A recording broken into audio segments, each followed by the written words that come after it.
que... Mais, mais pourquoi les mythes, dont vous venez de dire qu'ils sont sans fonction pratique, ont-ils une telle place dans la vie de l'humanité et jusqu'à nos jours?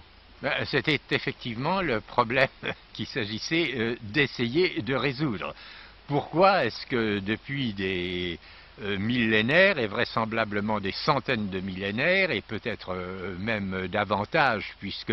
les paléontologistes nous apprennent que le passé de l'espèce est beaucoup plus lointain que nous ne le pensions précédemment, pourquoi est-ce que les hommes ont consacré une telle part de leur temps à inventer et à se répéter et à écouter avec délectation des histoires qui n'ont ni queue ni tête?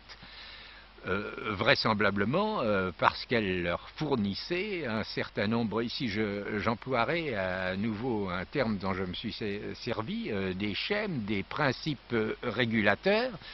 et en essayant justement de démonter les mythes comme on pourrait démonter des mécanismes d'horlogerie, de comprendre comment ils sont faits, on voit qu'il y a une ressemblance et une différence entre la pensée mythique et la pensée scientifique. La ressemblance, c'est que comme la science, les mythes cherchent à expliquer.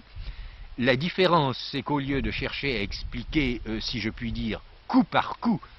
comme fait la science, qui recourt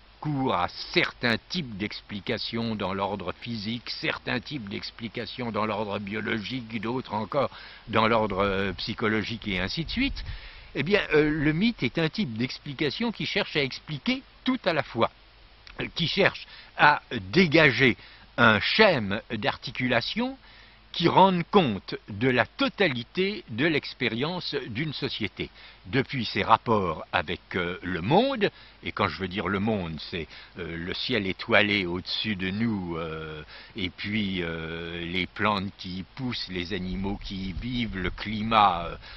qui y règne, et ainsi de suite, et puis l'ordre social lui-même, tel que cette société le conçoit, tel qu'elle le vit et tel qu'elle l'a créé.